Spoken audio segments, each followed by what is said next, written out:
The Nova Scotia Woods Entity. On September 26, 2025, in Nova Scotia, Canada, a young woman experienced a terrifying incident in woods she had explored countless times before. The woman, an experienced camper who regularly ventured into the wilderness alone with just her dog, had never encountered anything that made her afraid of the forest. The reserves in this part of Nova Scotia were established in the 1800s, and her boyfriend lived on one of them. She was new to this particular area of the province, having only started exploring it since they began dating. That Friday evening, at around 6 p.m, she and her boyfriend set out on his ATV to explore a trail neither of them had travelled before. The sun was still visible but low in the sky. The trail was so heavily wooded that the tree canopy blocked most of the sky, though enough light filtered through to illuminate their path. They had been riding for about 10 minutes off the reserve, still relatively close to familiar territory. As they continued down the trail, something changed. Both of them felt it simultaneously. An energy shift in the woods that was so pronounced they both voiced the same thought at the exact same moment.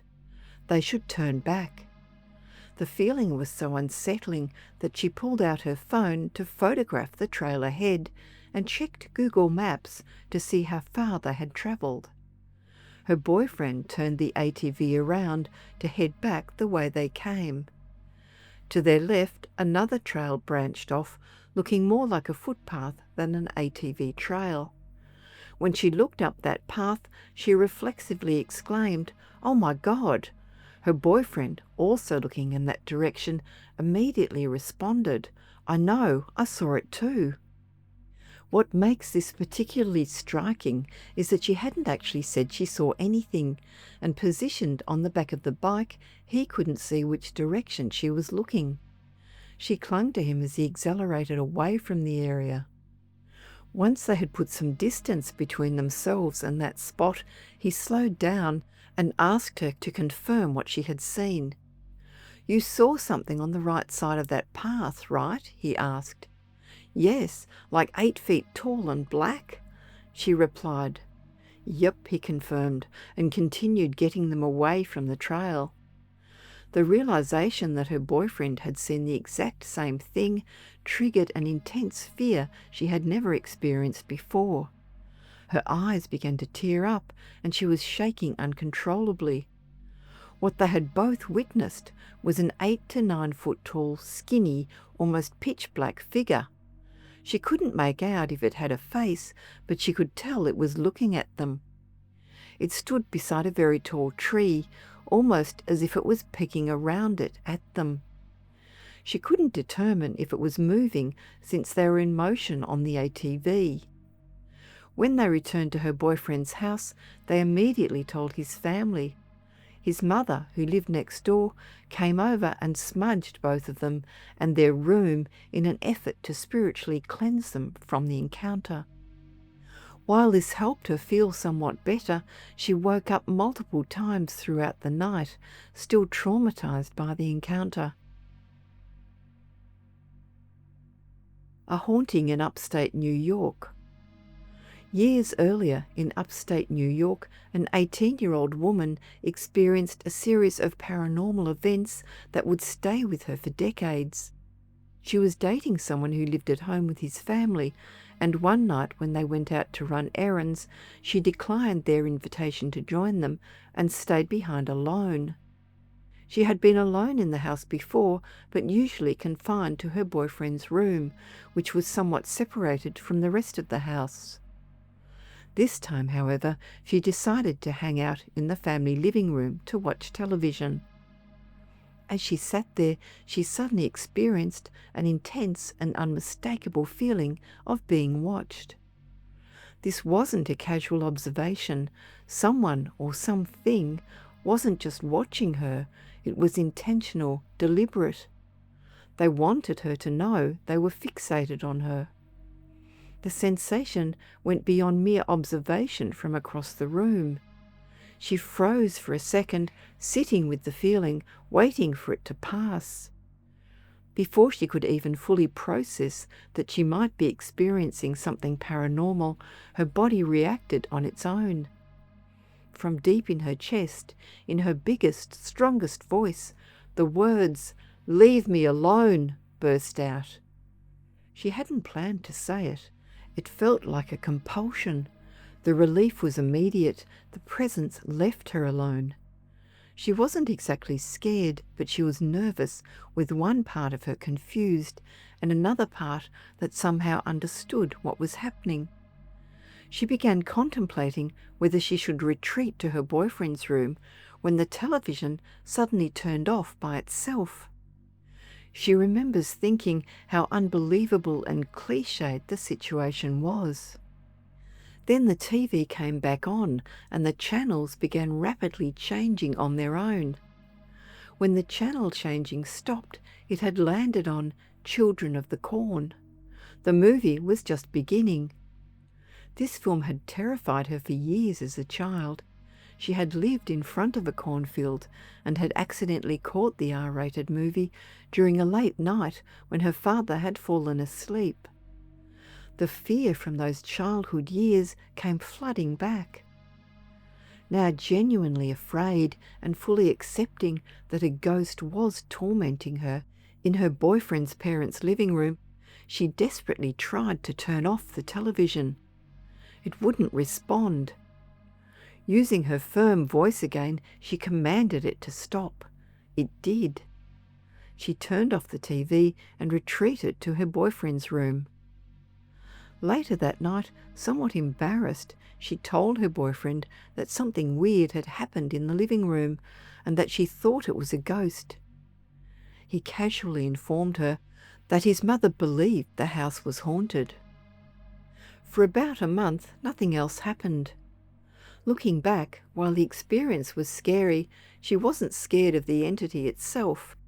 She recognized it was trying to frighten her, and while it made her sweat and her heart race, she didn't feel like something bad was actually going to happen. Then one night, her best friend Tara stayed over. Her boyfriend had a couch in his room, and above his bed were fluorescent lights, the long tube kind. Her boyfriend was out, and she and Tara had smoked a considerable amount of weed before falling asleep. Tara on the couch, her on the bed, with the TV and lights off. She woke up hours later to find the old square box TV on, but everything had a pink tint. Looking up, she saw the fluorescent light was also on and glowing the same pink colour. She woke Tara, asking her what colour the TV was. Pink, Tara confirmed. Asked about the light, Tara said, "That's pink too." Now more awake, Tara asked what was going on. When told about the ghost from the previous month, Tara declared she was too high to process that information and went back to sleep. So did she. Nothing significant happened again that she could remember. She and her boyfriend eventually broke up and his family moved away. She never discussed the experiences with his mother. Recently, when her own TV kept randomly turning on, it reminded her of those events, though they discovered it was just Bixby malfunctioning. Since that time in upstate New York, she has never had another paranormal experience.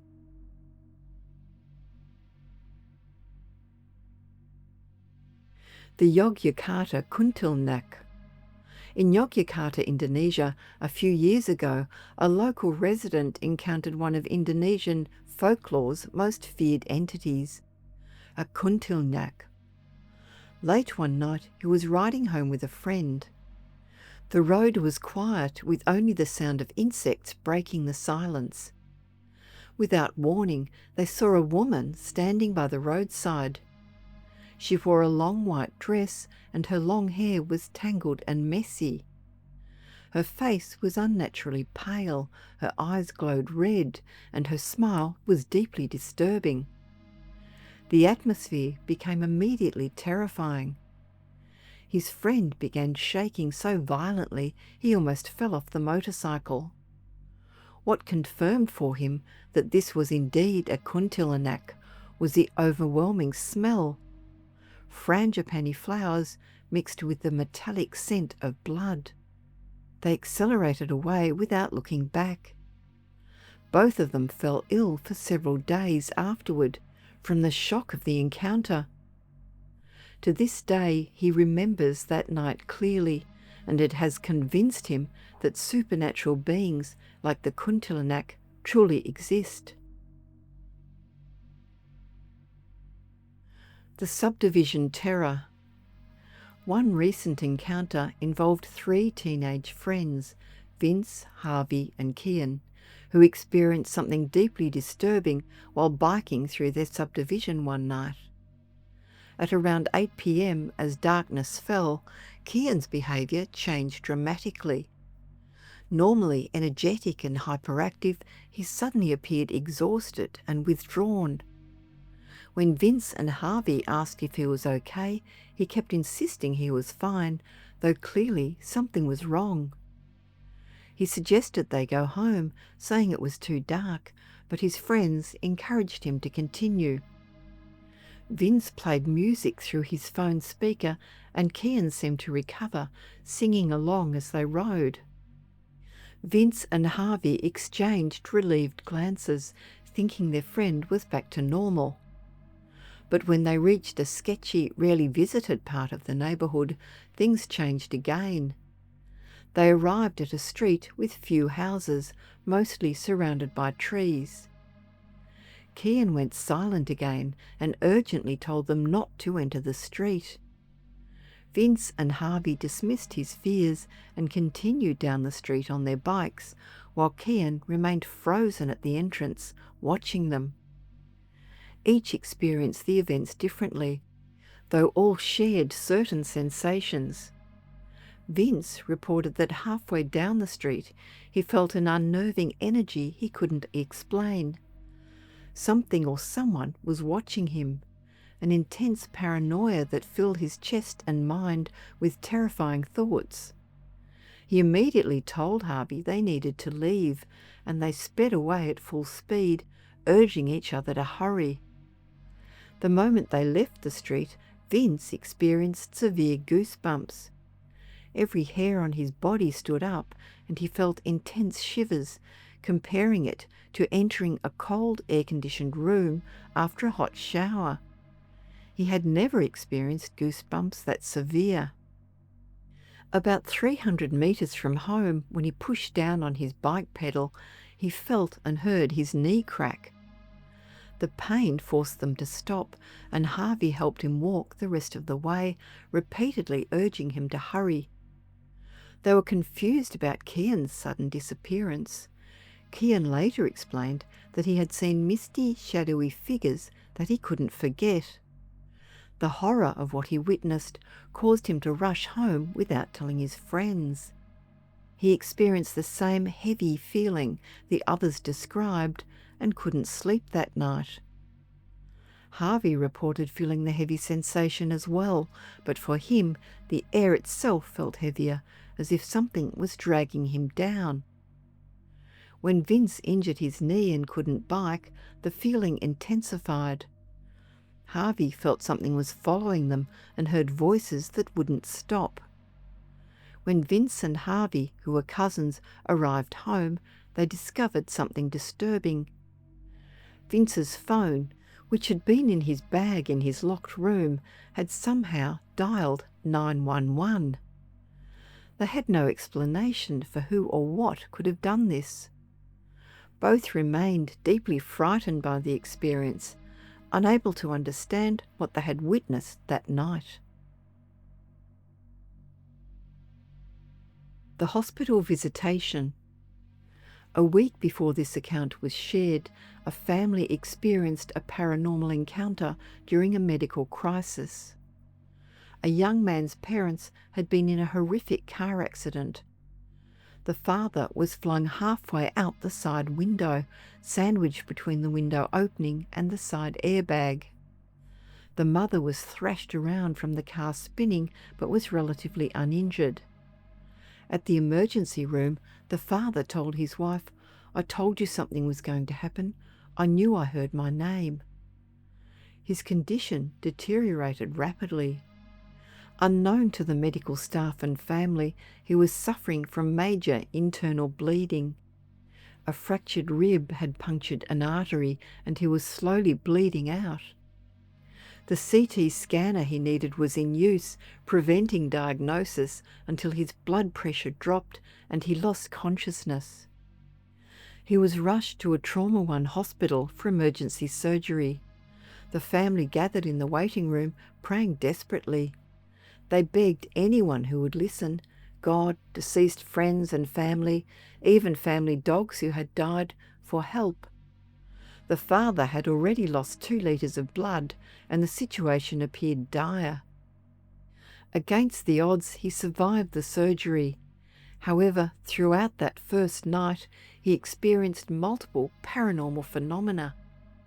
He heard people leaving his room when no one was there. He saw objects moving around and shadows coming and going, moving so quickly they seemed to be flying. Most comfortingly, he felt a hand resting on his lower leg, which he believed was his deceased mother's presence. The family believes their prayers were answered and that the help they needed had been delivered. The father's recovery would be long and painful, but he was alive. According to his family, he had almost died many times before, and his intuition and spiritual connections had saved him more than once. These accounts, spanning different times and locations across the globe, share common elements: the overwhelming sense of being watched, the physical manifestations of fear, the presence of entities that defy material explanation, and the lasting impact these encounters have on those who experience them.